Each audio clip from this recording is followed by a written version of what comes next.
One of my followers asked me to talk about the Kenya Moore Britt Edie situation, which definitely feels like a setup, but I'm going to talk about it very carefully. Just to get all of this out of the way, I love Atlanta. I am obsessed with Atlanta. I've seen every single episode. I think that the season is firing on all cylinders. I really like Angela. I'm obsessed with her personal story. I want to get to the bottom of her cheating tea with Charles. I love Shamia. I think she's the new anchor of the show. Portia is one of my favorite housewives of all time. Nene is one of my favorite housewives of all time. Karen Huger on Potomac is my favorite housewife of all time. Potomac is my favorite franchise. So like, I'm deep in it. Also, as a reminder, I do not have to be objective. Sometimes I give my opinion on here and people are like, you're clearly biased. And it's like, yeah, this is my page. I'm just a guy with the phone, just like you. Anyway, I famously am not a Kenya Moore fan. I know.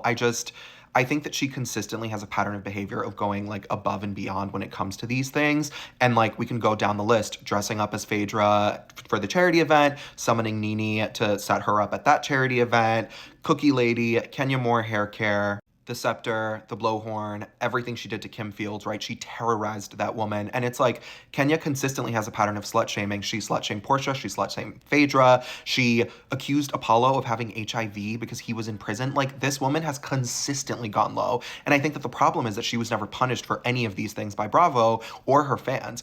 Kenya and her fans have the exact same issue where they refuse to take accountability for anything, and it's always whataboutism. Every single time you criticize Kenya, someone will say, what about this? What about this? What about this? What about this? And it's like, that is a logical fallacy, right? That doesn't negate what I'm saying. Like, I literally, you can have a perfectly thought out, perfectly argued point, and they'll say, none of that matters because what about this? And it's like, two things can be true at once, right? Like in this situation, I will also say Britt is 1,000,000% wrong. If I was in charge of Bravo, I would have fired her. I would have fired her on the spot after the fourth episode. That's crazy. Like you cannot say these things. And Nene herself said, when you are on these shows, you have to argue using your words, right? Like Portia has a history of being violent.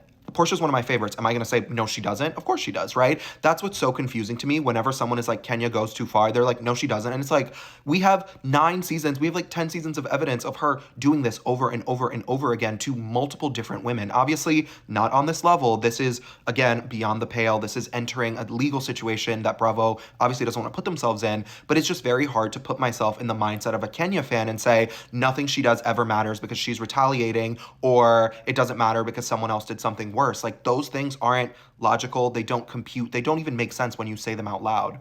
Kenya has a history of attacking people and then making herself the victim. I made a video a couple of months ago where I said that everyone argues that Kenya is like an iconic reader. And I'm like, yeah, she has reads, but she doesn't argue with people. She doesn't go back and forth with people. She leaves, right? She'll start an argument and then leave. She did it with Sheree both times when they were at the rooftop at the beginning of season 9. And then when they were fighting with the little wig, when they were going back and forth about the houses, she has a pattern of starting an argument with someone and then walking out, right? This perception of her as being this like iconic reader is really random to me because she doesn't actually like argue down with people the way that Sheree will or Nene will. I think the issue is that there's a lot of excuses, right? I think that Marlo was wrong to say what she said about her mom, but I think that she had it opposite, right? Like Kenya isn't so dark that her mom refuses to fuck with her. Like, Kenya is dark because her mom refuses to fuck with her, right? Like, she clearly has this very, very deep-seated mother wound about her mom and all of the stuff that she does to, like, try to get her mother's attention. All of that stuff is, like, way, way beyond any of our comprehension, but it is very obvious when certain types of women interact with her how much she hates certain types of women and how much she gets pleasure from slut shaming and exposing other people, right? Her current thing right now is like crashing out on Instagram and saying that Andy shouldn't be talking on his podcast or John Arthur Hill's podcast about like the legalities of it if they don't understand it. And I've seen a couple of other Bravo people on here talking about it. The issue is that in every single workplace in America, in all 50 states, if you show someone a picture of like an act of that nature without their consent, it is harassment, right? Like she is now saying that it's not assault, it's harassment, not assault, but it's like these are all semantics and these are all like her refusal to ever take accountability for anything, right? Even when she went on, I think it was Tamron Hall, where she was like, I'm sorry, but, right? Kenya will never apologize without giving a justification or a qualification. She'll say, I'm sorry, but this is why I did what I did. And it's like, if you want to take accountability and ownership of what you did, you say, I'm sorry, I fucked up, I take responsibility, I take accountability, it won't happen again, right? That's it. That's an apology. That is a perfect apology, and she will never give that because she never ever can see herself as anything other than the victim. It's just crazy to me that she can have so much rage within her and like think about all of these nefarious plans to like expose people and pull these stunts on people on the show. And then if anyone ever says anything to her or does anything to her, she's screaming. She's like, I'm so aggrieved. I'm